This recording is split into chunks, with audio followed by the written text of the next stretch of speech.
Yeah, they got that.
Hey.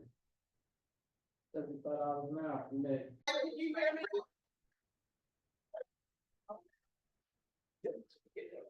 So. But you come up. I just have to go to the bathroom. No, you kind of see how far you can. I feel like walking up the computer is gonna be kind of. Cause how far can it?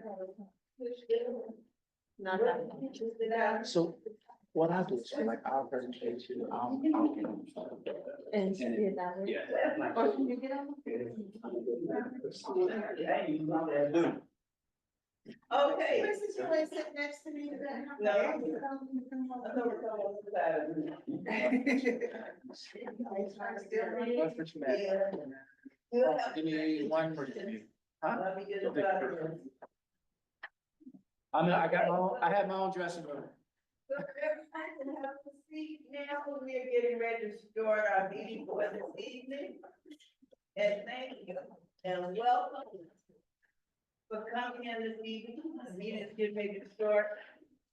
And thank you, and Tanya, it's so great to have you back. That's and we did miss Robert, but you know, Robert wasn't with, wasn't good, but you know, we got you back. Okay.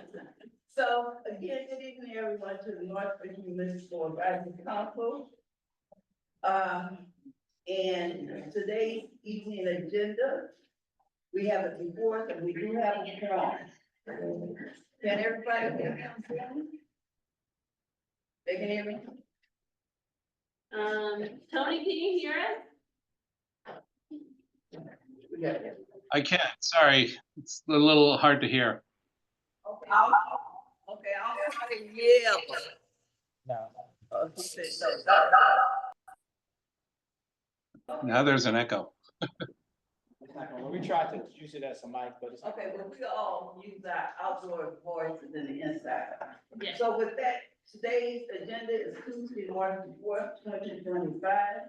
The meeting has started at 5:08.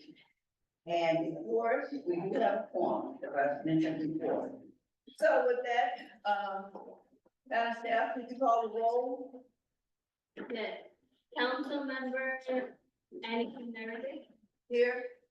Councilmember Princess Robinson, Here. Councilmember Beverly, Here. Councilmember Glory. Present. And we have, Dawn and Vincent who are absent. Okay, thank you, Madam Staff, okay. The agenda items may not be taken out of order based on the business of the day and preference of the committee. Okay, the roll call and introductions has been done. Item 2, review the, approved December the 3rd, 2024 meeting notes and March the 4th, 2024. So we're gonna do it together. We're gonna do the minutes, give you a few minutes to get the minutes, and we're gonna put the minutes and the agenda for tonight, okay?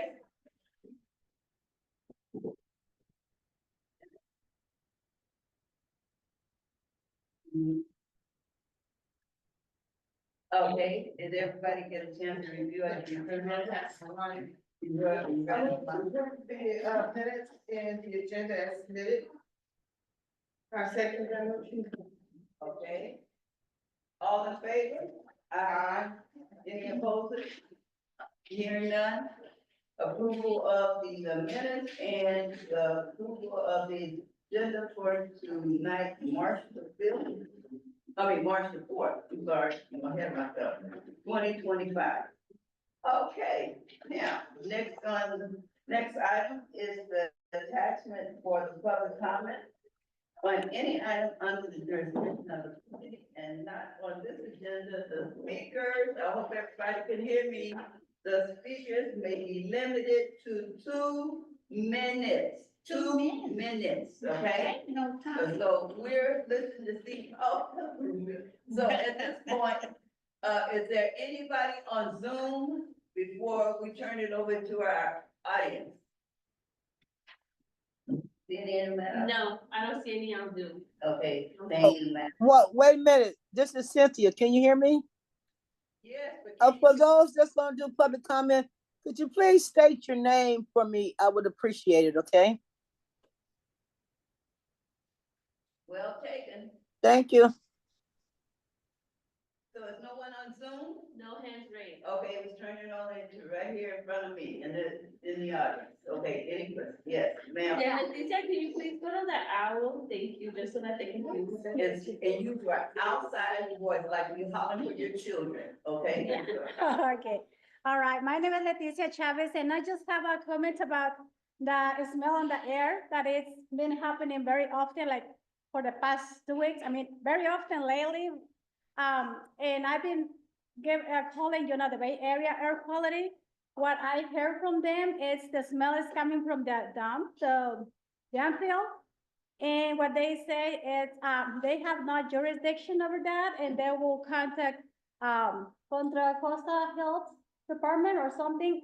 I would really like to know if, have you ever felt the smell, or what is the process in it? Because before we had it like once in a while, but for the past months, maybe, we have it like, at least the past 2 weeks, it was very often. So I don't know if something can be done, or if anybody knows why should we go, it would be nice. One of the things, and you can chime in, one of the things when a landfill, from all the different deposits and all the different, trash and everything, once it's combined, it heats up and it eliminates, the smell. So you're gonna, from all that pile of rubbish that are there until it is buried over, you're gonna get that smell.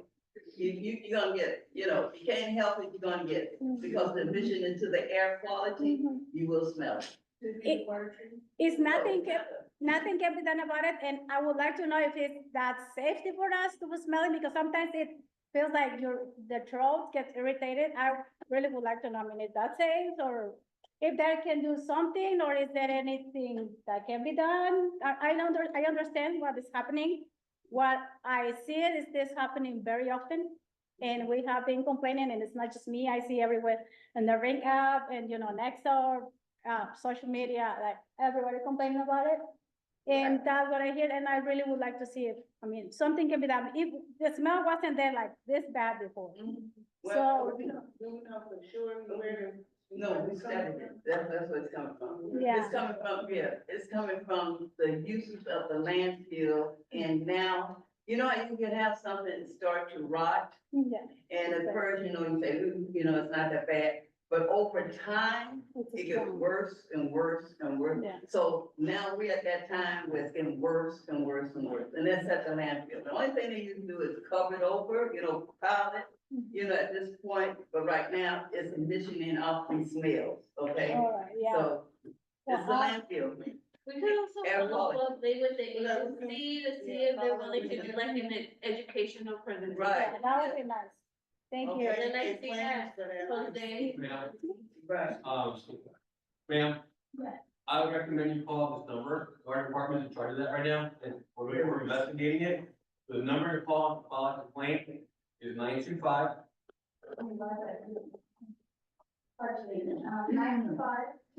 608 5500.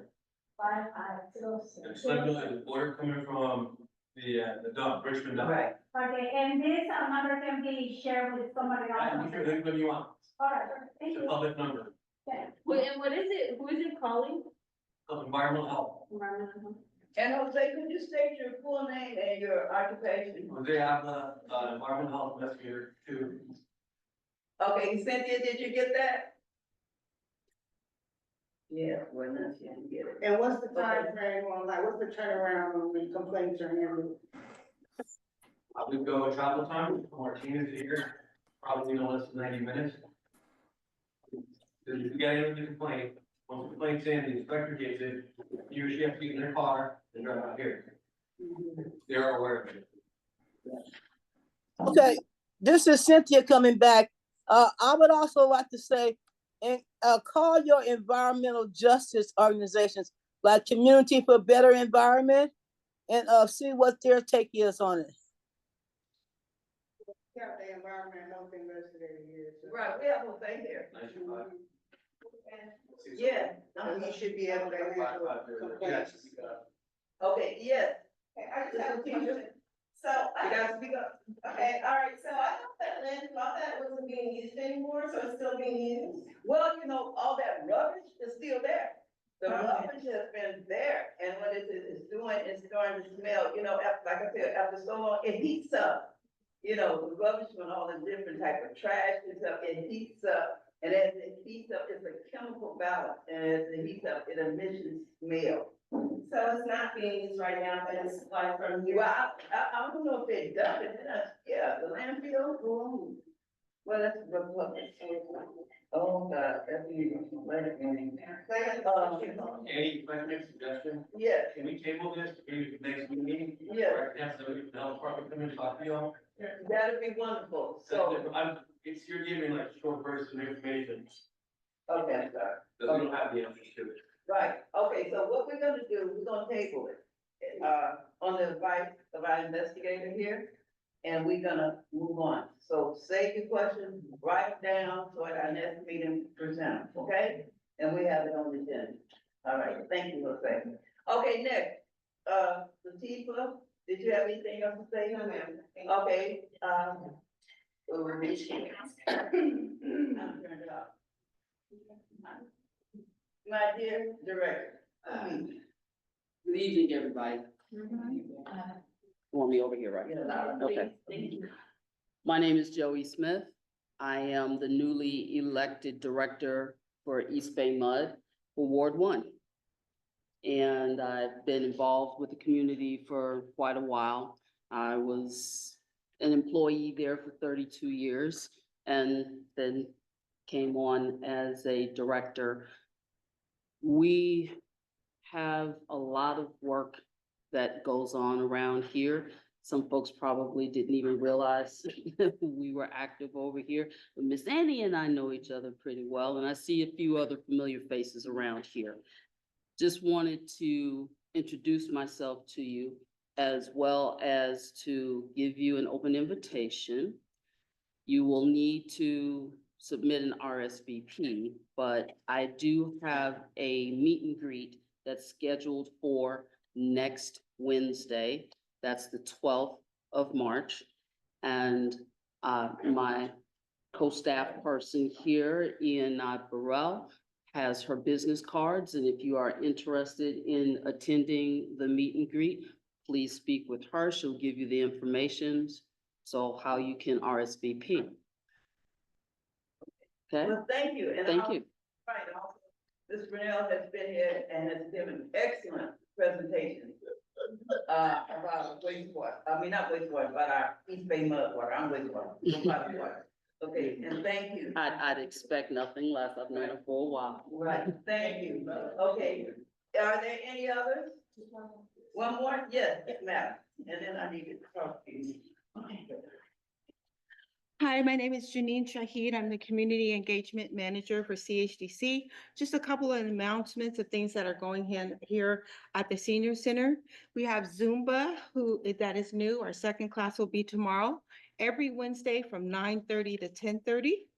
On the 6th of March, we have Advisory Council of Aging, Contra Costa County Area of Aging. They're having a focus group presentation here at the center on the 6th of March, and it's from 10 o'clock to 11 o'clock here at the center. And upcoming, we have a new program. We have a program director. His name is Zion Garcia. He is going to be hosting a introduction interest meeting on the 12th here at 4:30. It's for youth from 14 to 22. Entrepreneurship program. They will focus on financial literacy, entrepreneurship, and personal development. This is open to anyone who has a teenager or a grandson or a niece or a nephew who might be interested in starting their own businesses. If you are interested, please email me at Shaheed, that's SHAHEED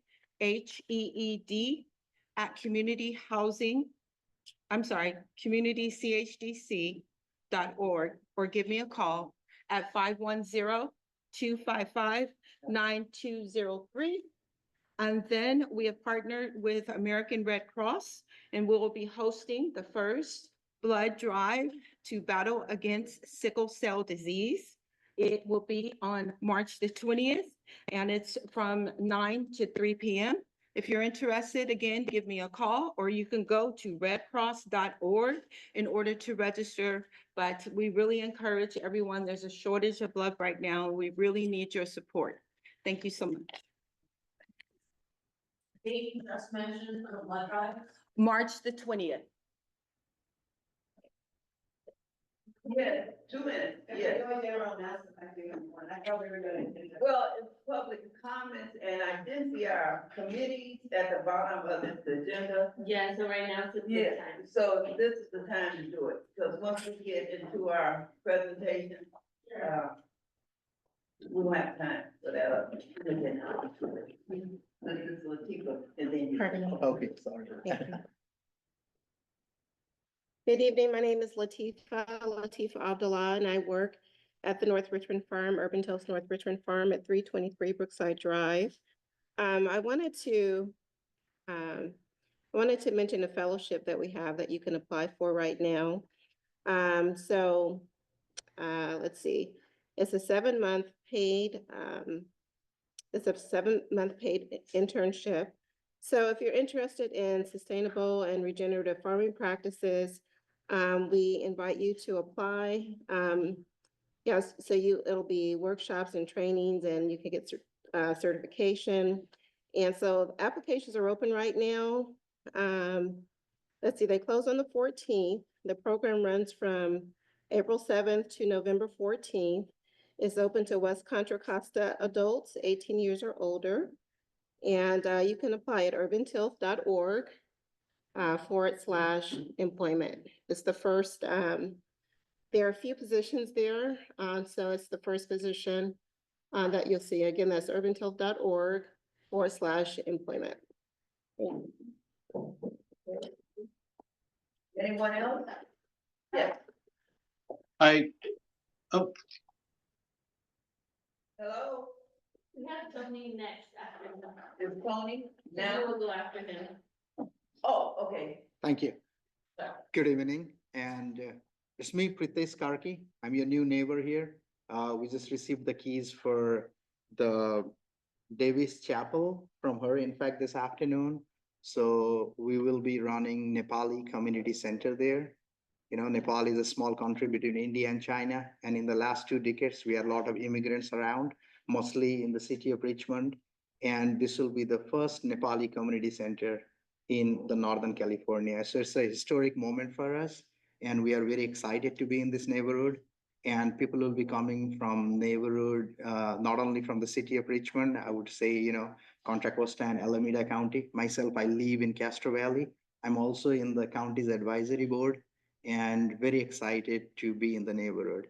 And I see Serif here. I was thinking it's the Richmond, but I never knew. She explained me we were on this side. So we would hope we get more support from you all in this transition. And this Saturday will be the first viewing for our community people. So the way we raised this fund was purely through donations. We went to each of the Nepali household who are either renting or owning a house in and around. And about 700 families have contributed 1,000 or 1,500 each to raise the money to put the down payment for this. We are not yet fully paid, but we are very excited. And this Saturday is the first day we'll be opening up for our Nepali community. So we are expecting, you know, maybe a few hundred people there. So we'll be there from 10 a.m. until like 6 or 7 or 8 in the evening. So everyone is excited to see how the place is after, you know, their donations. So very excited, and we hope to involve more with the community. Thank you so much. Thank you. Welcome. Oh, So we have, Oh. Tony oh, I'm and, sorry. It's Tony, yeah. yeah, so we'll do. good evening, everybody. Tony Yusufari with the Housing Authority of Contra Costa County. I wanted to give you a couple of updates tonight. One is we're starting another phase of our Los Deltas development process. One of them has to do with the sale of the market rate units. We're currently getting appraisals done so that we'll have the market rate units value, so that when they hit the market, we'll be able to know what the unit's worth. Just as a reminder, those remaining units have to be sold at fair market value, not only for the restrictive covenant to be removed, but at HUD's orders, we have to sell them at fair market rate. The other phase that we're into, and I think Hannah mentioned last meeting, was the process to select a developer for the main campus. We issued an RFP. We've received applications. We're currently in the process of scoring them. And once we have more information about that, we'll get back to you on that. We're also in the process of wrapping up the transfer of the below market rates to the 4 nonprofit developers, and hope to have that done within the next 30 days. The other thing I wanted to do tonight is introduce you to Bea Coleman. She is our new Coro Fellow through our partnership with the Bay's Future. And as you know, many of you met Hannah Phelan Tinsley through the Coro program last year, and we hired and brought on Bea Coleman about a month and a half ago now, 2 months ago. And she's going to be working not only with our below market developers to really break out that process, but also be focused on some of the North Richmond MOU goals and targets there, so that we can continue to move that effort along. So Bea, if you want to just jump in, say hello, introduce yourself to the North Richmond MAC, that'd be great. Yeah, thanks for that lead up. Hey, everybody. I'm Bea. I use they, them pronouns. I'm the PBF fellow, as Tony mentioned, supporting with the Los Deltas redevelopment. Yeah, both the below market and main campus. I'm currently calling in from the mailroom because we're sending out announcements. So I'm really excited to be here and to connect with you all, and learn more and be of service to North Richmond. So one day I'll come in person, but yeah, nice to be here and to meet y'all. I'll go ahead. So that's all I have for tonight. Thank you very much. Unless anybody has any questions, I'll jump off my. Tony, I have one quick. I got a question. You got a question? Well, it's not really a question, but if you could like provide a way for people to get in touch with you, because I've been getting a lot of questions on like how folks can like get involved with purchasing the fair market rate or other sites that's available. So if you could put like some contact information in the chat for Tanya, that'd be great. Yeah, just so you know, we have a website where all this information continues to be updated regularly. There isn't anything up yet right now about that. We do have realtors that will be marketing these units. You'll be reaching out directly with them and working with them. But for now, I'll put the URL to the website so that you know how to get updates as we go through, okay? Okay, and just one comment that we're gonna keep it moving. Oh, did you have? We have one more online. Okay, did you have a question, Diane? No. No, okay. Oh, hey, I'll keep it short. I'm Dylan Avery Harp. I'm a community engagement manager over at Richmond Land, and I'm just excited to give y'all a quick update on some of the stuff we've been doing. We have our first member meeting of the year coming up, so I really encourage y'all to join as members. You can find all membership information at richmondland.org as well as on all of our socials.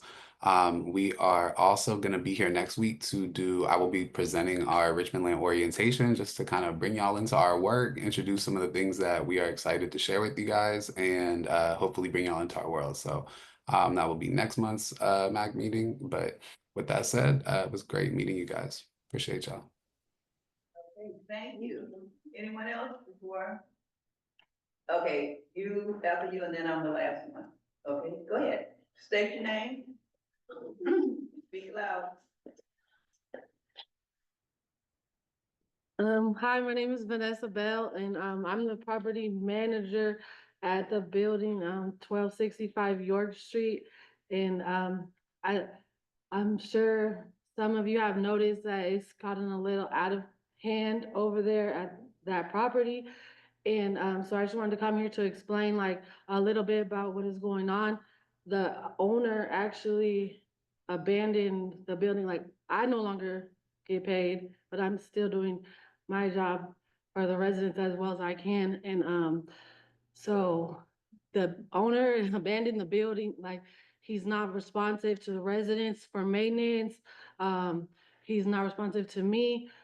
So I did contact the county. They came in and did an inspection on Friday, and they noticed substandard conditions. So they gave the owner 10 days to get permits to fix these conditions. However, the address on file is the address of the building.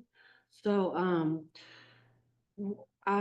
we're just looking, I'm trying to get things under control as much as I can, but I just ask for like a little bit of patience. Well, because most of the trash issue and the issues are not the people that are in the building, it's others. But the residents and I, we have good communication, and I've been explaining to them that if it doesn't look good, they're probably gonna end up back in homelessness if the building gets shut down. So I don't know if anybody has any insight or anything, just let me know. If you see any problems over there, you can always call me. I live in Hilltop. I don't live that far away, but Okay. yeah, thank you. I'm sorry, I'm not cutting you off. Dr. Darrell and, you want to- You can reach out. This is, right, and, they are the ones that look at the traffic mitigation. You are in the county, that's York, you know, it does a little cut. Yeah. So probably if, our investigators, Mrs. Jose and Mrs. Wu, if you could check in with them about that garbage and stuff, they may be able to assist you, okay? Okay. All right. Thank very you. good. Thank you. All right, now I forgot what my announcement was. Okay, so the next item is law enforcement. So may we have our sheriff and for him to introduce himself. Yes, ma'am. Okay, so my name is Deputy Aaron Sky with the Contra Costa County Office of the Sheriff. I've been the resident deputy out here for the last couple of years and been out here for probably 8 or 9 years now, out here on the west end, so I'm quite familiar with this whole area. Highlight, the Sheriff's Office has currently 16 new trainees in the field training program. Actually, Deputy Costello, who gentleman sitting there in the back, is one of the trainees in the training program. So hopefully in the next 3 or 4 months, we're gonna have more peace officers on the street, not just within North Richmond, but throughout the unincorporated areas of Contra Costa County. As far as the select crimes for the month of February, we had a total of 3, all 3 of which you took a report on. So we had an auto burglary, residential burglary, and then a recovered stolen vehicle. The auto burglary and the residential burglary actually happened over there near Garden Tract Road. It was discovered, it was unknown time frame as far as when the actual burglary occurred. The residences or the people reporting the criminal activity, there was really no time frame, so we don't really have a whole lot of information, nor did they have any cameras. The recovered stolen vehicle that we located was found on the fire access trail behind Brookside, the community commercial buildings. So we usually have those gates gated off. If those gates get kicked down or get knocked down, definitely notify us, the Sheriff's Office, because not only myself, but as well as Public Works, we try to keep those things secure, so we don't have illegal, basically stolen vehicles being driven down that way and other illegal dumping that's happening down that way. Beyond that, I don't have much else. Any questions? Does anyone have any questions or? I have a question. To that? Yeah, go ahead. Do you have any updates or can be providing like informative information about the incident that happened at Brigade Elementary? I think it was in January when the cops were called on scene for the break-in. I don't know. Do you know when it happened? What day? Was it on a weekend? I don't know. Yeah, it must have been on the weekend coming in to Monday. And there was a break-in into one of the classrooms. An individual. Yeah, I don't have any information for you, but I can try to do some research on that. Update, I think one of the concerning parts was, that a photo of a little girl was taken from the classroom, and I think that that's important for like the community to be aware of. Okay, yep. I will let you know. So you said the little girl was taken from the, A photo. the photo. Okay. All right. Thank you. All right. Thank you. Do we have the city of Richmond Police Department I online? do see Lieutenant Lucas. Yes, good evening, Lieutenant Lucas, Richmond Police Department. How's everybody doing? Thank you. And you speak very loud. Thank you. That's great. That's great. So some updates from the Richmond Police Department. We recently wrapped up about a 9-month-long investigation in North Richmond that affected a number of addresses on Kelsey, Fred Jackson, and Gertrude, which resulted in a number of arrests. Those arrests have led to charges being filed by the district attorney and some ongoing investigation is still taking place. As far as calls for service, in the North Richmond area. We received 18 calls for the month of February for abandoned vehicles, also 7 calls for sideshow activity, which we responded to unwanted or suspicious persons, and then we had a number of calls for assaults, one of which took place on the Brookside property, where one of the staff was assaulted by one of the clients there. There was an arrest made, and the district attorney is uh, looking at that for possibly filing charges. Our top incident reports for the area were 10851s or stolen vehicles, auto burglaries, and mental health incidents. Excuse me. We also received a number of calls for homeless encampments as those continue to pop up and then get abated and then move to a different location. So that's an ongoing struggle for not just us, but also the additional offices that provide resources and services to the unhoused in the city of Richmond. Um, I will say that for the last 30 days, we have seen a almost a 4% decrease in our part 1 crimes, which would be our violent crimes, assaults, rapes, shootings, etc. Unfortunately, well, actually not unfortunately, but we have also seen an increase in reports being taken or being asked for, which is a good thing because we don't know that it's happening, then we can't address the issue. So please continue to call and request reports when something's taking place. With that, I'll take any questions that you might have. Okay. What's he doing? You're gonna, you have to come up, so we can hear mom. Thank you, Madam.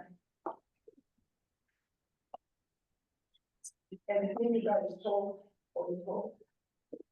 Lieutenant, I just wanted to ask you you said that there were some things referred to the district attorney with regard to Kelsey and Fred Jackson Way. So I didn't hear what those were.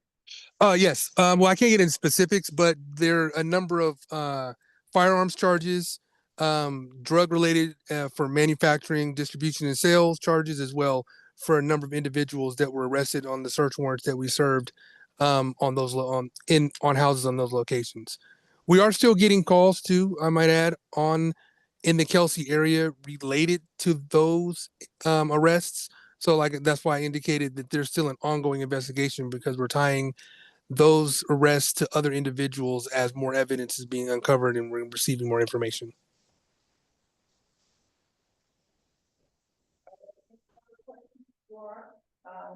Or meetings? No? Okay, well, thank you, sir. You're welcome. Have a wonderful day. You as well. Okay, we're gonna keep it moving. Our next. Uh-oh. Okay, so item 5. I guess they're on. Yeah. On Zoom. Okay, so this is for our CDBG 24-03057 agency comment packet, which will be what? I got a question mark for myself, so what is he doing, a presentation, or I see that we have before us, we have a commit. Yeah, so it's a planning person. Just a planning application. It's a, permit. planning application. So what are we doing with, we just being introduced to this, are we doing any, what's the recommendation for voting on it, or? Voting on it. Just voting on it, okay, once we hear it still, okay. Yeah, Jocelyn, are you able to talk about the project?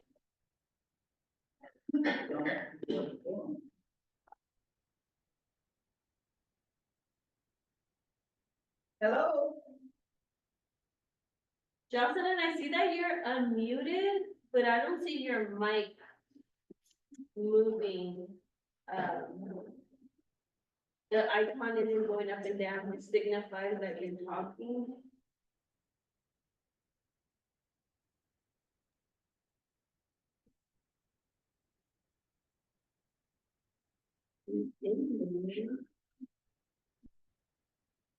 But she said that's just having issues. Okay, well, once you get it together, she can come back, we're gonna move on, okay? And, cause hers is very short and theirs is very lengthy. Okay, so with that, Jocelyn, Camacho.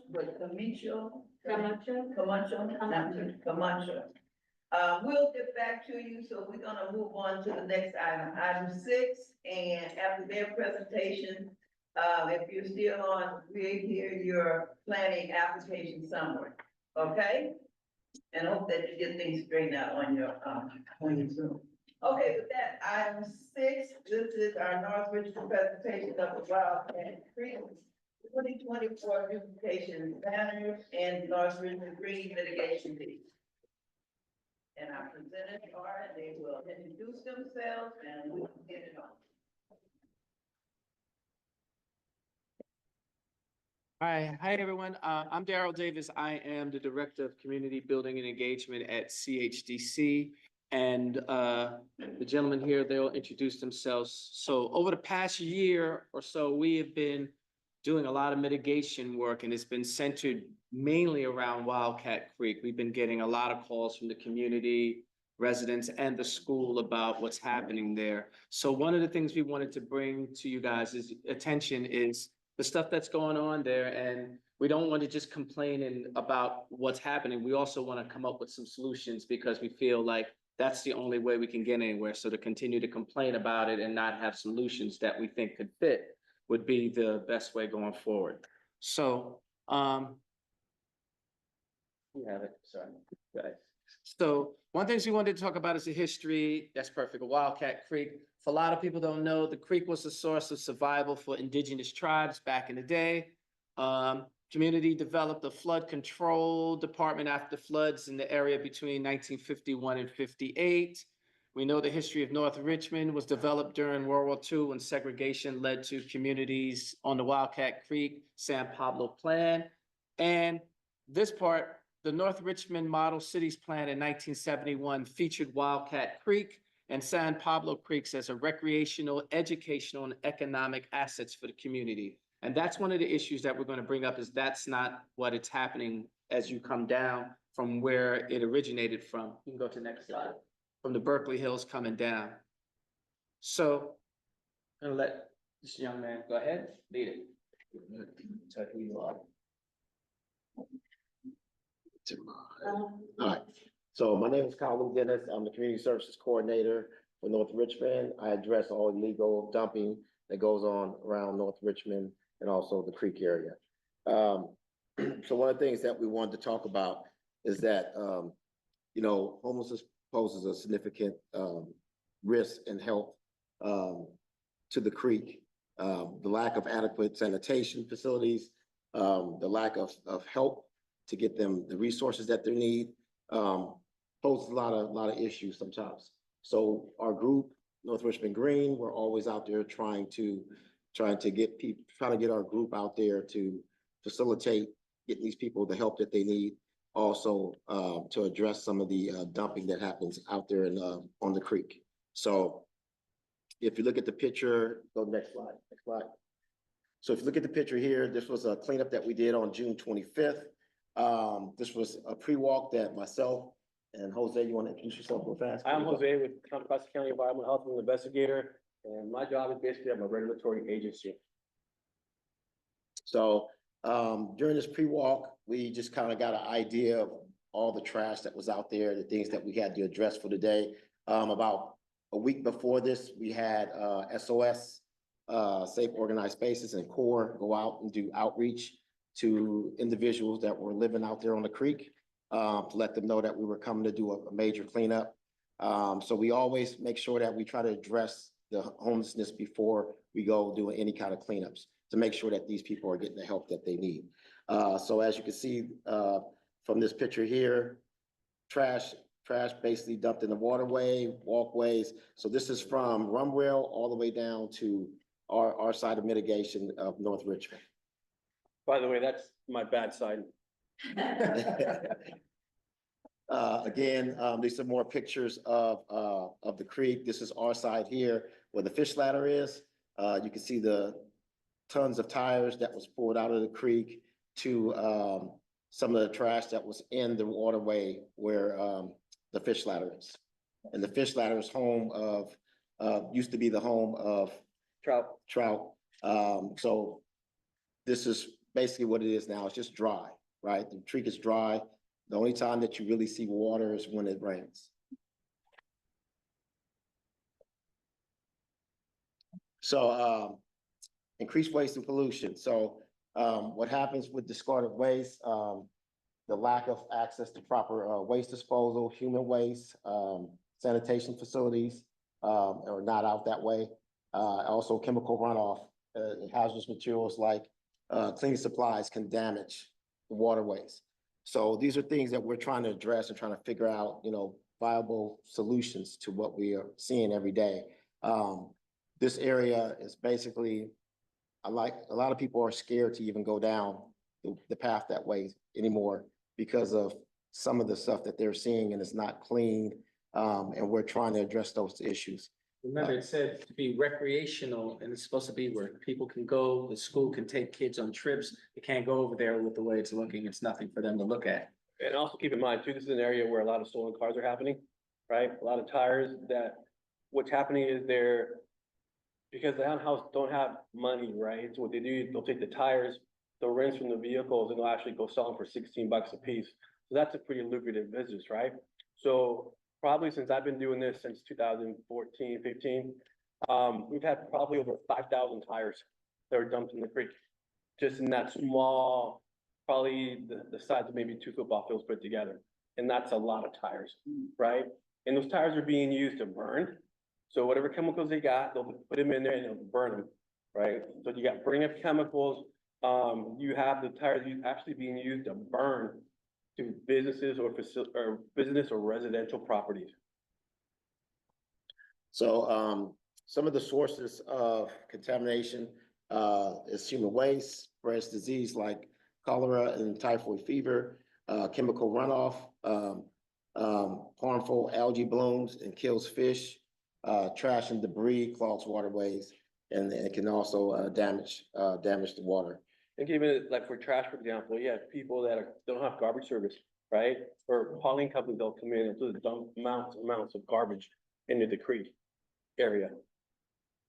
As you'll see from the fish ladder here. Yeah, so if you look at the pictures here, the fish ladder area, this is like a ton of trash that, on top of the trash, a lot of sediment has settled. So there's about 3 to 4 feet thick of sediment that's settled in our waterways. So Remember, this is supposed to be a running creek. This is supposed to be water. People weren't able, water's supposed to be above your feet and ankles there. This is a swamp when the rain comes, so it's pretty bleak. So one of the things that we try to focus on is really, keeping, CORE and SOS as partners to get them out there to do a lot of outreach, especially during the summertime. Because when winter hits, this area is just a disaster. And that's when a lot of damage happens to the creek. So there's a lot of foot traffic going back and forth through this area. They use it as a bridge to go from one area to another area. And we're trying our best to try to figure out how do we address these, issues that are coming up. So, degradation of aquatic habitats, erosion, foot traffic, like we just talked about, causes a lot of damage, to the area, construction makeshift, shelters, habitat loss, the presence of human waste and, debris disrupts the natural environment, water quality pollution from the waste and runoff lowers water quality. What they've done basically, right, is they'll dig a trench, they'll put their houses in there, they'll build their homes. They'll use tires to build their homes so that the creek so the water won't catch up to them, right? Then after that, what's happening is once they disturb the area of the creek, you're gonna have erosion coming down, right? And that's a bad thing, right? For example, when we were is that there was a house that had over 100 tires. So you had the tires underneath, you had the house on top. Once we're able to clean that area, what they've done, it would probably within 4 hours, what they normally do is they'll burn. Whatever we try to clean up, they'll burn it on purpose, so we won't get access to that. Now you got to call the fire department. You have all the foam from the fire department going into the creek, all their chemicals flowing right to the creek. So if you look at this next picture, this is after the cleanup was done. We cleaned up from our side of mitigation all the way down to Rum Rail.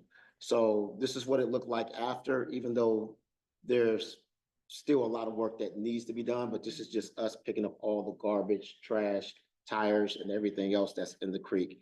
And I guess, you know, our reason for updating the community as well as the board is that we're asking for help to figure out some viable solutions to what we can do. We've done this cleanup 4 times. So 4 times. you have to think about, which we'll discuss later, how much money is being spent on these cleanups. The other thing too is, I can physically touch 3 bridges when they're supposed to be 15 feet high. I can sit right here and just go like this and touch that bridge. They've built their homes here, right? It could be this bridge, the bridge on the UP side, and the BNSF side. They actually will go in there, but the problem is, for them to get their food, they cook. And once you cook, you're making that bridge unstable. Something happened to the BNSF bridge where they had to spend over at least $30,000 just to repair the damage to that bridge. And if something happens, then you're looking at a lot of our supplies going down for a while. Same thing with the UP side, they burn underneath the bridge. You know, you have a train derailment there. So that's one of the hazard things that we worry about with the community. I know one of the times we were there, Officer Sakai left, we went and they threw feces at us when we were trying to give them, and you know, I don't know about you, but that would make me want to take my tie and jacket off and do some other stuff, but we have to be professional. But it's just not the human, it's just not the human feces, it's the rocks, the arrows that they toss at us, is whatever object they have, they're gonna toss at us. And to make our lives miserable, whatever they can do to do it, they will do it. They will set their camps on fire. Law enforcement escorts with you when you go? They were throwing it at them. They were throwing it at them We've been also. flashed. I mean, it's been a lot of stuff that's happened down there. So environmental impact, you know, it's just, human activity disrupts the natural behavior of the pattern of wildlife. Predatory action, the more food and stuff that's found out there, you end up attracting a lot of rodents and other predators like that. The habitat loss, destruction of vegetation. So as you can see, there's not much growing out there in that area. So again, We're not saying it's the unhoused problem, because there was trash out there before, because it is what it is, but this is some of the stuff that we were talking about that we've come upon when it has to pertain to the encampments that we've been working with. I've been working with the county and social services for moving. So here's the. We'll get that list Yeah. afterwards. It's coming up. So I'm a big tall man, I can take care of myself, but when it comes down to the rats that are that big, I'm gonna find somebody to jump on and run. Yeah. Because that's how big we're finding these rats. And they're coming out of people's tents. You know, they have food, they got everything, and they're huge, right? So I'm like, I feel bad for these people, right? Because we've already went out there, reached, had core, everybody go out there and get them help, but they don't want to accept the help. So I also think it's in the messaging, you know, we've discussed it before, we understand, everybody's been working good, we've had all these municipalities and all these different organizations going in, but sometimes the messaging can be different. Because, you know, if we're coming in and we're bringing resources and things to people that are living there, and which is great, we're doing that, but the messaging should also be, you can't live here. You know what I mean? So that's part of it, which we'll get to as we go on. All right, and some of the things that we found, for example, garbage and debris, throughout the creek on Union Pacific side or railroad sides, it's getting to the point where it got to be out of control. Complete out of control. and just real quick, and Jose could probably talk to this, when law enforcement does go out there and say, hey, you guys cannot be here, what happens is that they just migrate to the next area, which is Union Pacific. So when Union Pacific Police Department come down and say, hey, you guys can't be here, they migrate to another area. Which they can't control, like Union Pacific cannot tell Amtrak, that's not their track, so. Yeah. It's like a game of cat and mouse. Yes. On that note, I think what's working better is being able to have that team, solid team, that, for example, when we do a cleanup, you're looking at close to maybe 30 to 40 people plus heavy equipment. And we start from one side and work our way down to the other side. So some of the challenges that we face, doing creek cleanups, accessibility. When you go out there, you're trying to make sure that you don't disturb the ecosystem too much. But in order to do the cleanup, because of all the stuff that's inside the creek, you're gonna disturb it. So, we have close to 30, 40 people out there when we do a major cleanup. And the group that mainly be inside the creek, they have to have hazmat suits on and everything else to make sure that they are being safe, following OSHA rules. And we cannot use heavy equipment in the creek. We have to do everything by hand, either a rake or your hand in a bag. So safety concerns and then long-term solutions, restoring damaged ecosystems. So, that's down the line, something that we need to think about. How do we restore that area to make it more beautiful for people to enjoy, than being afraid to even go down to that area. So next slide is an area that we did a cleanup on. So right there, go back to the bulldozer one. Where the bulldozer was, that whole area right there is next to Pick and Pull, next to Pick and Pull, outside of Pick and Pull in the creek. There was a makeshift shed there. Had like 3 or 4 bedrooms in it. I don't know how they got the power, but they had TVs in there working. No, seriously, that flat screen. So when we did the cleanup, this cleanup was a joint venture with Union Pacific, BNSF, us, Caltrans, Contra Costa County, Richmond. So we all kind of attacked it at the same time. So when they tore down the structure, that night, the stuff that was left there that we were coming back to clean up the next day, somebody set it ablaze.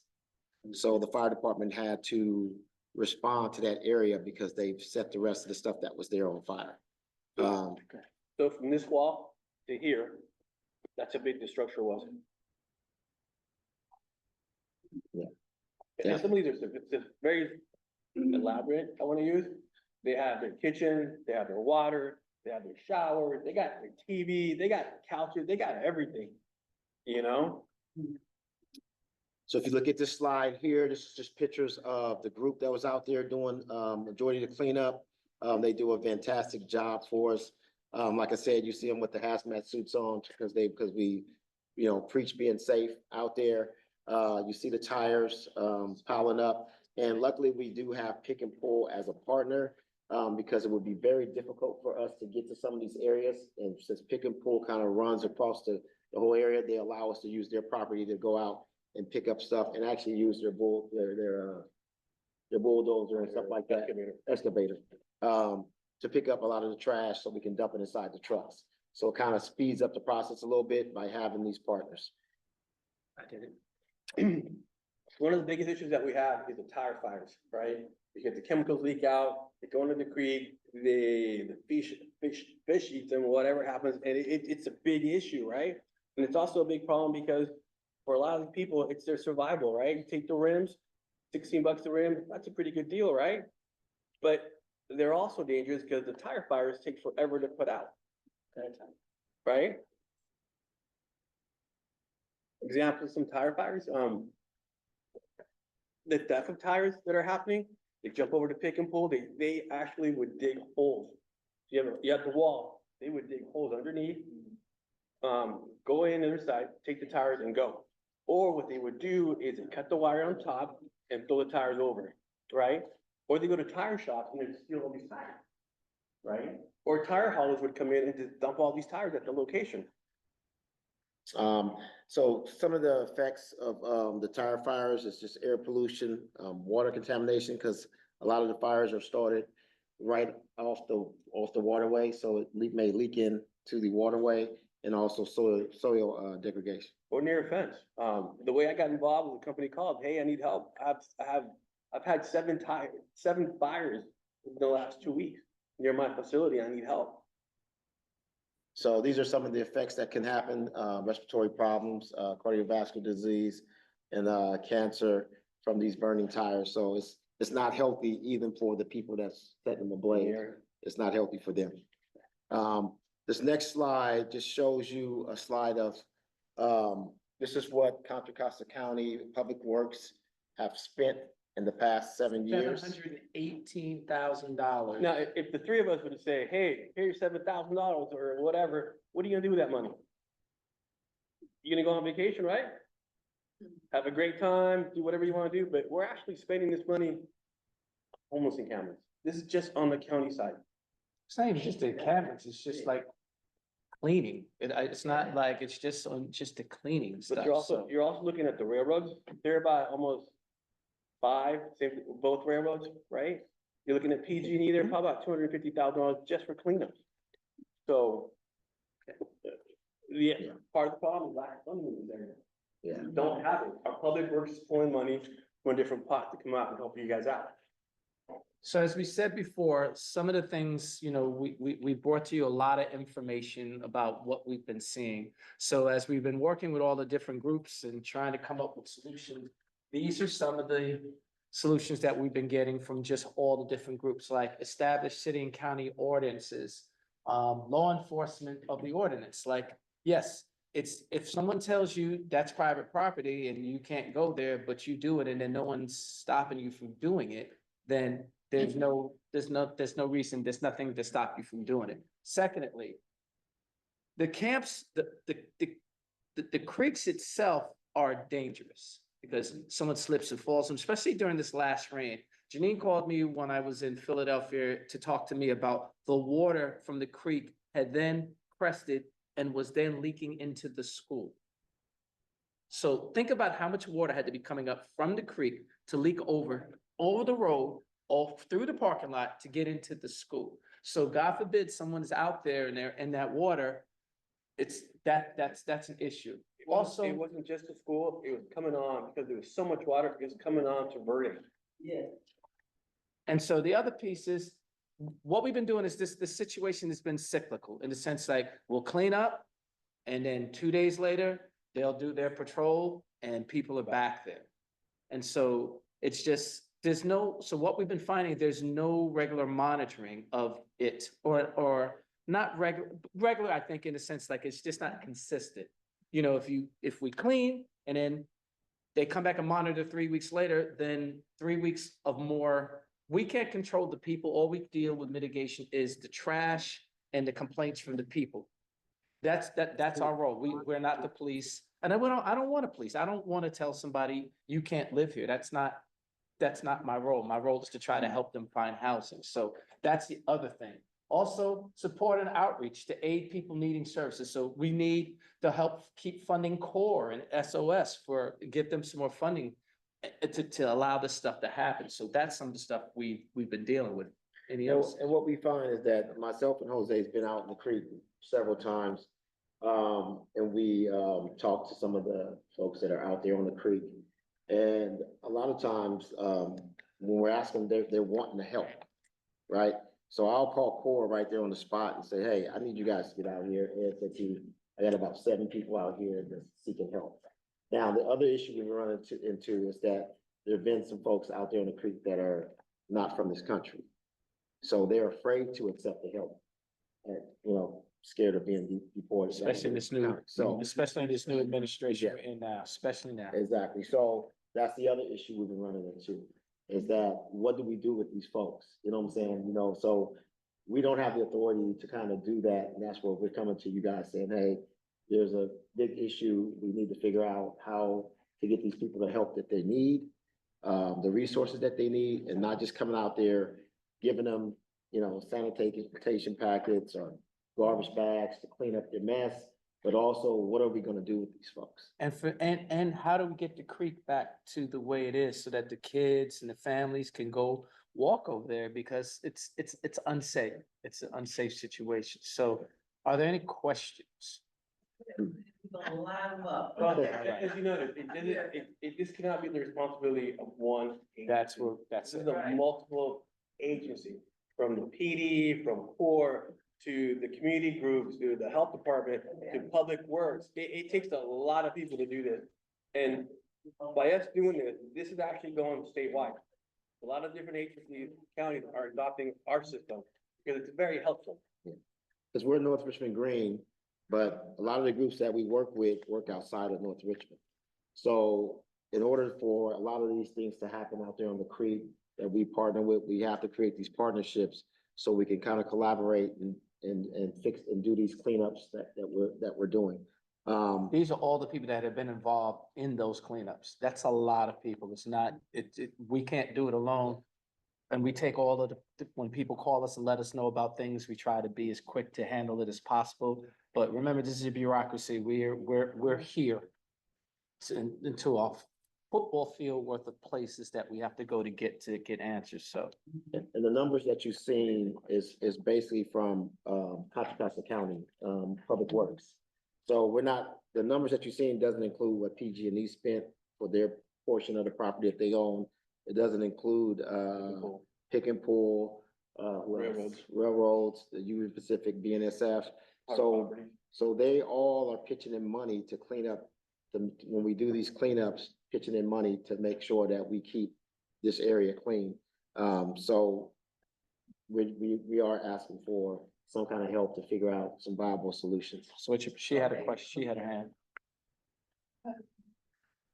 I work with the homeless community, and a really big issue that is causing the issue, like you're saying, how it comes back, the trash dumping comes back is the management of the homeless services by the city of Richmond and RCF, and there's a big chunk of their plan that's not actually getting done. The people are not, they're not really getting, housing services, or they're supposed to have a housing navigator that they're supposed to meet once a week, but no, as far as everybody I've talked to, nobody has gotten that, service, so there's a big chunk of the original plan, which got granted, that is missing, that is causing people to end up back in the streets. Like, for example, a woman who used to live in the group, who actually works for SOS now and was in a hotel waiting for housing. She's been in a hotel for maybe like 7 months. A few days ago, they just kicked her out of the program and sent her back. Okay, well, I'm sorry, let me just, because I work with a lot of these different collaborations. One of the things they have rules and regulations, for, a lot of people that are being taken in, for housing.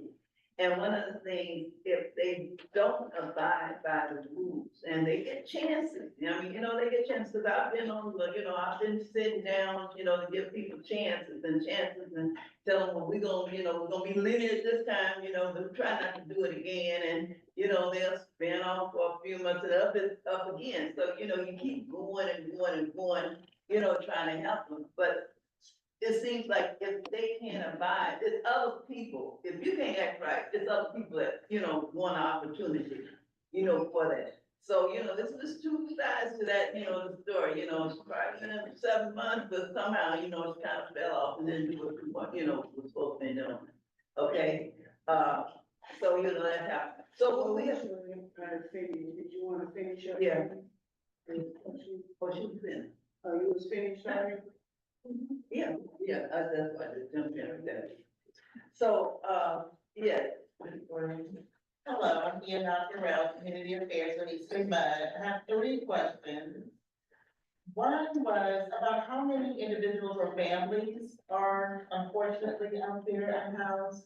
Then I was wondering about funding. I saw the numbers, I'm curious about the ratio between grants and fundraising and writing and others, if it's diversified. And then I was wondering about the social services with CORE. I think I heard that sanitary and hygiene kits are given. Do they also have the capacity where they're actually able to input right on the spot information for those that feel secure about it, to get them in the cycle of social services, whether it's the things that might be available? So the first question, Your first question, I'm looking at about 600 people that are homeless that we contacted, about 600 people 600. through, since I've been doing this since 2014 to current. So At one time, it could be it could vary. 75 to 100 out there. at one Yeah, time, it could vary on how many people we have out there. At the worst. I mean, we were close to 200 people on Yeah. both sides. Yeah. Okay. So, Ms. Martell, as far as being on site, typing in that information, what you were asking for, core is there.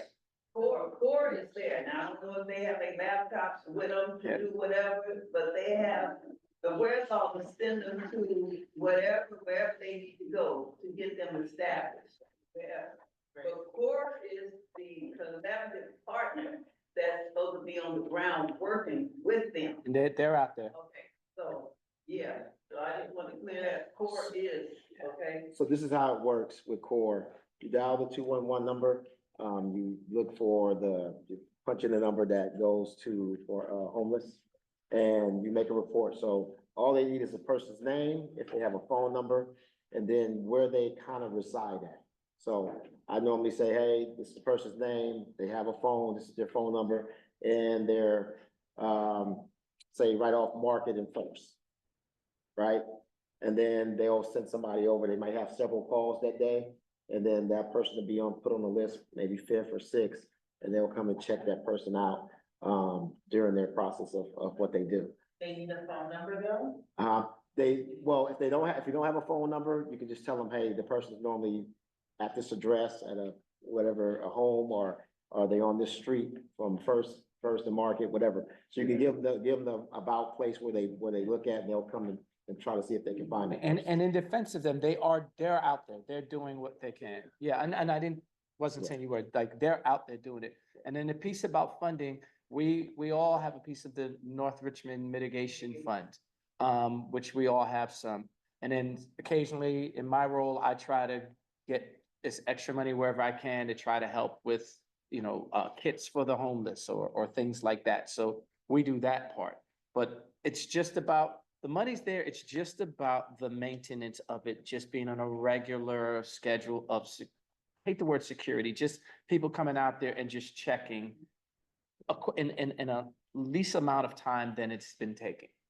It just seems that it pops up once it becomes a problem. Because with all the agencies involved, you're talking about millions of dollars that's been spent over this past year, for cleanups. And how I look at it is that if we expand the mitigation, if we could have, a couple people that's hired to be out there to address issues immediately, where they can call Jose, they can call the sheriff, they can call CORE, they can call SOS immediately to get some help for the people that's out there. It's easier to help 1 or 2 or 3 people, but when you're talking about 50, 60, 70 people, it becomes a daunting task. And so that's where we're trying to see what we can do to try to see if we can alleviate some of the pressure off of CORE, off of SOS, to make sure that we're addressing the issues a lot faster than waiting for, that many people to be out there, and then forcing everybody to move so we can do a cleanup. No problem. Any other questions? Yes, Cynthia has a question, but I can't figure out tonight how to raise my hand. The first question is, the girl in the orange, is that Natalie?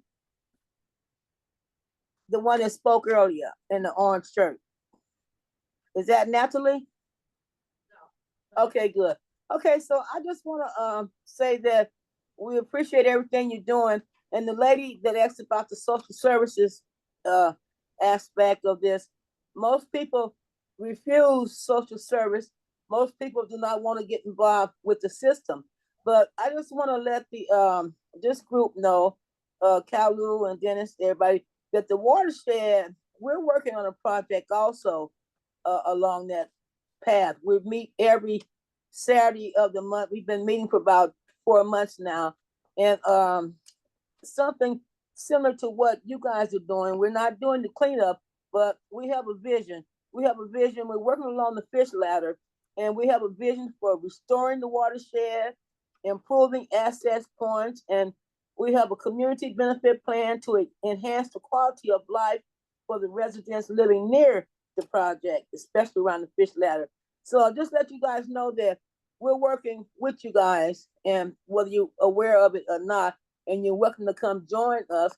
We meet this Saturday at the Senior Citizens Building from 10:30 to 2:30. And that's with the watershed project. And we also acknowledge the work that Princess has did along the Wildcat Creek. Okay, that's it. Thank you. Thank you. All right, thank you. Any other questions? That's why I asked if you had any questions. Any questions? Okay, so I have comments, so don't walk, don't walk. Okay. You know, I got several notes, so, but we can go, we can go off into another meeting and talk about this, because I'm very aware of what you all are going through, with this process and trying to have, and to meet the goals that needs to be met, especially as bringing the creek back to what it was many, many, many years ago. And to have, the homeless and population to be there and not to have it more or less, I'm gonna say removed, but having somewhere to place them in a proper place of shelter instead of using tires for the foundation and, and different pieces of, wood or plywood or whatever they use in order to make a sustainable, place to live. But my question and my comment is why that we have these other entities working together. And one of the most important things is to have monitoring. For me to say this, if it was to be monitored, once you clean it up and you come back 3 weeks ago, that allow anybody to do what they need to do. My thing with the collaboration, why haven't anybody came together and you have already presented this and made something very tangible to have somebody to be there, just like any security. And I mean, they're gonna get shit thrown on them, excuse me. But what I'm saying, to be there every day to monitor. That's the, And don't let that's, stuff pile up. but that's the question. And then y'all in danger. But that's the question, and that's why I got involved, because I'm like, it doesn't take a rocket scientist to go. Thank you. It doesn't take, you know what I mean? To go like, well, that's the problem. It's not the work being done, and it's just so getting that piece. So in the fund itself, I have not seen a line item for security or something like that. And because we're dealing with the unhoused and this situation's touchy, it's like certain words you can't really, security and policing and things like that, because I don't have a better term, so I don't say. Yeah. Y'all in a terrible situation, but what I'm saying, have another, just have another something set aside. I mean, and for them to do that, for everybody to come there and do it. Even if you have to pull one from what is from each one of these collaborators, and have them to take in, and I mean, everybody putting out money. Well, what happens a lot of times, when I bring it up, is that they say, well, we have the sheriff's department. Well, the sheriff's department is also running around policing also. You know what I'm saying? So they walk 2 or 3 times a week. So they get out there on a regular basis and walk a couple of times a week. Myself and Janine, we get out there and walk. And I've asked them to walk extra, and that's taken away from the. Yeah. So to find some monies where we can have a couple of security guards out there during the week to police that area for whatever time, and they'll be a part of North Richmond Green, or, but they'll help the whole area to run well. So we can address any signs of unhoused and say, hey, let's see if we can get you guys to help. I thought possibly getting some funding to pay some of the people that are in that community, in the unhoused community, to come out and be the captains of that, to make sure that doesn't happen. It's my dream. I don't control the money. But you know what I mean? Like it just, I hate to make things so simple. Like it just makes, it's so simple to just do that. But where's that money? I know first thing someone will say to me, well, where's that money coming from? And I get that. Well, you're not taking from my thing. You're not taking, you know what I mean? But it would just, if we're trying to find them homes and places and things to do, why not give them some work to do it so that they can get on their feet and do the things they want. I don't think everybody in the world wants to just, I want to live in a creek. So I just feel like funding toward paying them and like some of the communities have it cleaned. I remember when we, on those calls about the encampment that was over on the highway, they had captains and they had people that were working that thing. And it was like, that worked. Why can't we do that now? That's my thought. And that's what I'm going to try to push. No, I just wanted to say, I just have a comment. I just wanted to say, I really appreciate this coming back up. This is not a new problem in Richmond. This is a historical problem. I started off 10 years ago working on the same creek, doing exactly what y'all doing. So I definitely resonate with you. And I appreciate, right, this being brought back up and brought, back to our community's attention. And that we are in these positions, right, to not give up, but to continue to find collaborative solutions. So I appreciate, like, even just y'all speaking about the new proposal and the solutions, right, bringing to the table. Yeah, a long time ago, I would love to provide some we did an intense community engagement process where we got the community involved and they expressed what they wanted to see on this trail. Like, even there's a safety element there too, like people would have expressed, like there's data, like people have expressed they want like lights or something like that there. So I would love to give y'all that, some support there. And like how we were also like working on like the different entities who own the space and how they can be brought to the table to bring in their resources to also support some of our solutions, right, and our goals for the creek. So I'm just glad that this is up, and I'd be happy to provide anything that I can to support moving this forward. Thank you. Appreciate it. Yeah. Right. Okay. Thank you. Well, thank you so very much. Very good. Oh, you know what I was gonna say? It would also be great if board and SOS is out there all the time too. Like, I don't know if there's already data out there of like who's all on the creek or like who, and how the unhoused folks that are there. Like, it would be great if they could try to like start like getting some data that on the creek of the unhoused folks. Because we're not seeing as much of our unhoused out here in the streets of Richmond. So mostly it's happening right in the creek, so that's where it needs to be concentrated.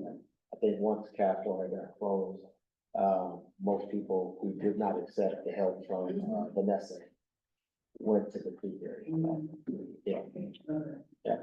Okay, well, thank you, very appreciate it. Well, Eddie, you have 4 minutes until you have to leave. Do you wanna vote on the planning permit?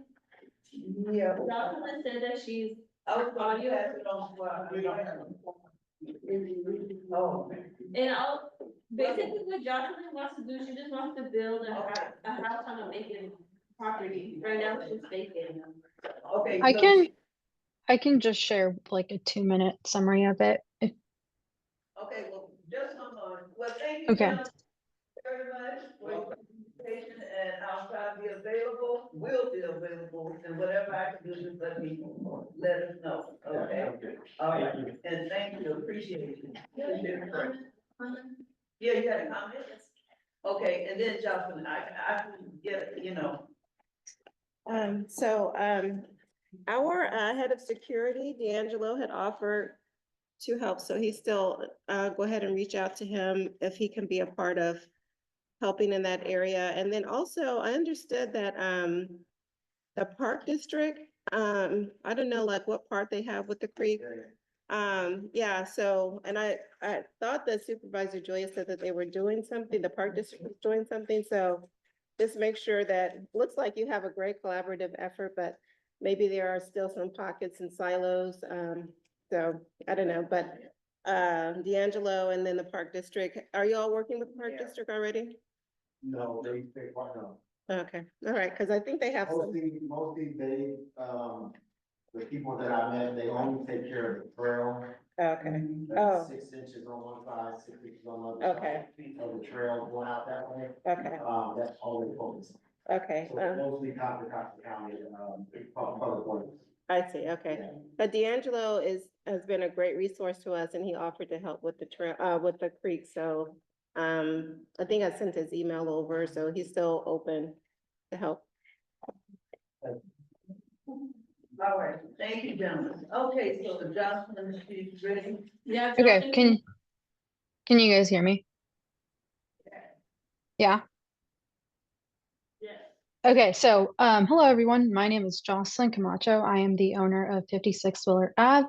My application is currently under review with the Contra Costa County Planning Department. I am proposing 2 new units on the vacant lot and site improvements. The 2 units compose of 653 square feet with an addition of a garage at 264 square feet, a total of 917 square feet of total floor area. And yeah, that sums up the proposed site plan at 56 Willard Ave. If you guys have any questions?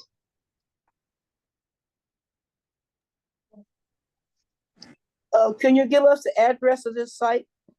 56 Willard Avenue. Would you repeat that, please? Yeah, 56 Willard Avenue, Oh, Richmond, on California. Willard. Okay, I got you. Uh-huh. Yeah. All right.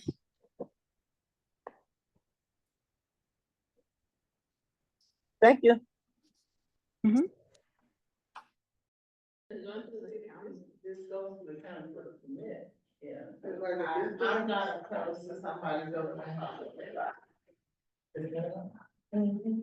Any other discussion? Are you going to live in this home or are you renting this home out? It will be a rental property. And it's 2 bedrooms? It's 2 units, 2 studios. Okay. And it's not a new build, it's a modular unit, so it's already existing at a different lot. So just be relocating it from its current location to 56 Willard Ave.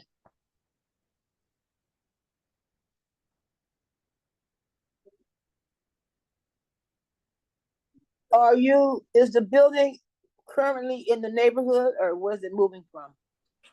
It is in Oakland, it's not in the neighborhood. Oh, you got quite a little ways, huh? Yes.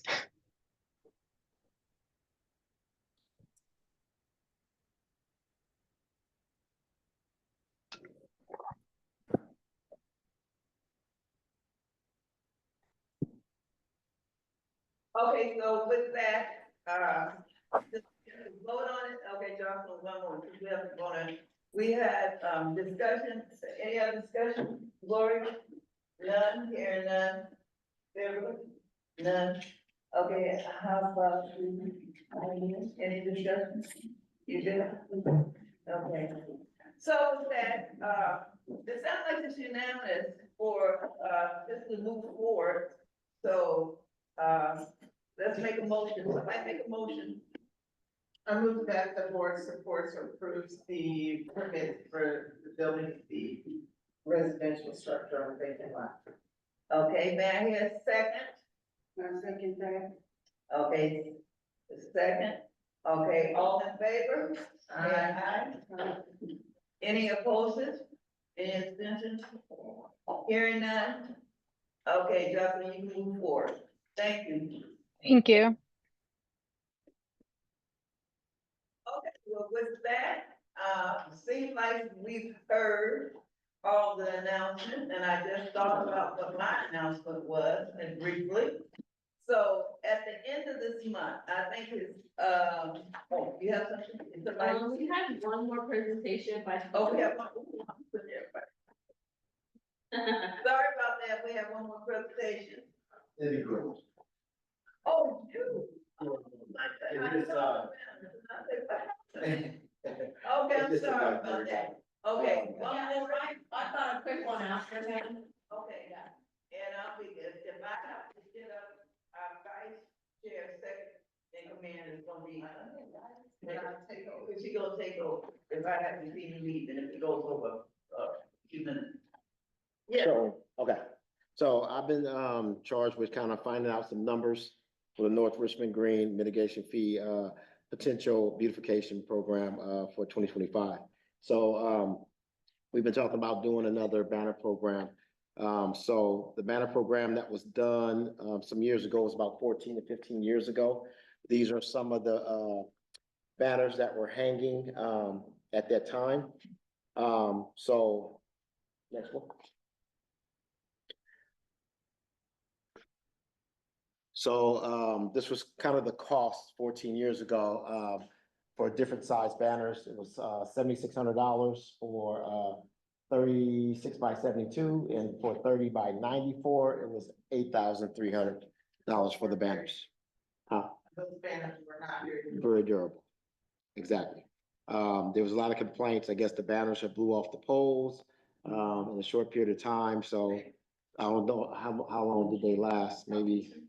Well, they lasted, but they should, as we spoke about in another meeting, they should have been changeable, like seasonal changeable, like you see other banners. But the, material itself it wasn't the best quality at that time. So I kind of looked into, some of the businesses that they used last time, Left Side Printing, which is located on McDonald, and also Thomas Swan, which is located on Goodrick. I got two estimates from these two companies. One came back at 13,000, but that doesn't include hanging the banners and the brackets and all the other stuff. That's just for the banners, $13,000. And I kind of went overboard. I just said, give me 30, give me a price for 30 English and 30 Spanish. So that's what it came back to be. I think last time we did like 18 banners, throughout, the Fred Jackson Way. So I just asked for a little bit bigger, estimate. Here, I think she gave me the wrong estimate, but she gave me 60 and 60. So, from these guys, what was that, Thomas Swan, the banner should be around 34 to, $35,000. And then all the stuff that's on the right side is all the stuff that can add on to the price of doing the banner program. So, next slide. So we have two different light poles outside, decorative. So we have the shorter poles are called decorative street light poles. The county has some concerns about us hanging banners from those poles. They don't want those poles damaged, and I understood why when I talked to her. She just ordered 100 new poles, I think, for Richmond. And those cost $130,000. Yeah, what are the They're just decorative light poles. So the ones with the shorter lights with the orange going across, those orange are not for hanging banners also. So for lights or just decoration? They're just decorated. It's called decorative lights. That's what she said. Okay. They're called decorative lights. So they do not want us hanging poles off or hanging banners off those poles. So any other city have that same design of pole? I haven't noticed it. Design of pole? I haven't noticed it, but I'm gonna be honest, I haven't really been looking. And then the taller light poles, I believe that's where we hung the banners last time, the taller light poles, and those are called the standard light poles. There's about 23 throughout, Fred Jackson Way.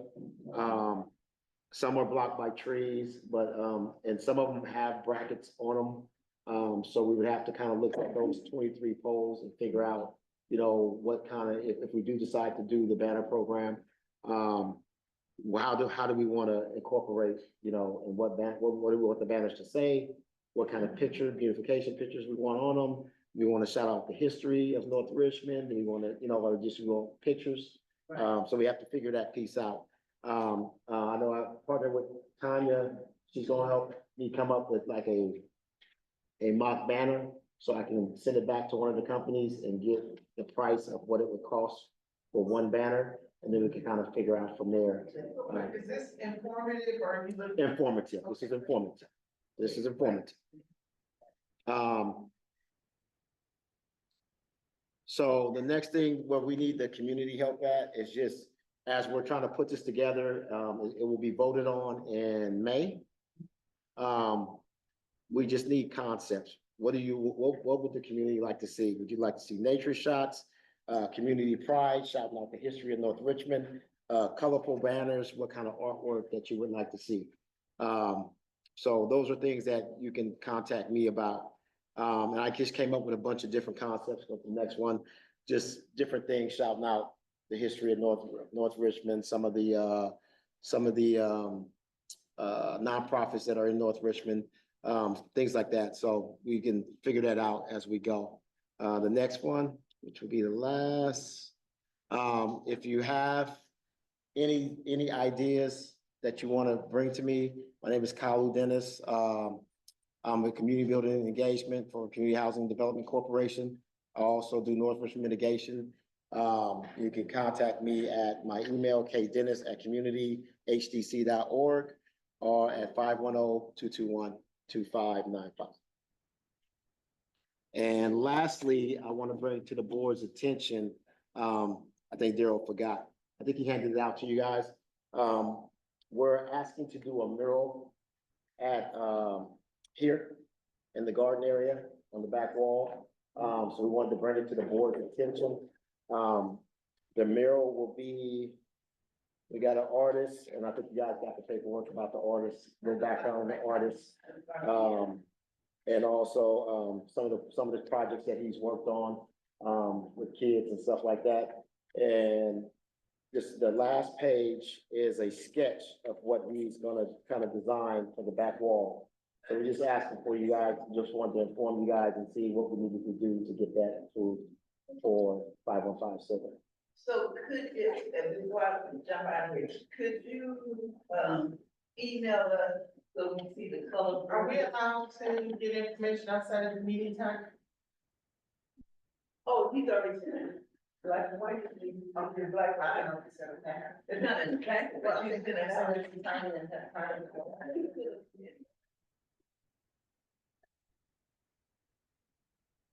So is this coming from the mitigation fund? no, this is coming from some of the funds that we get from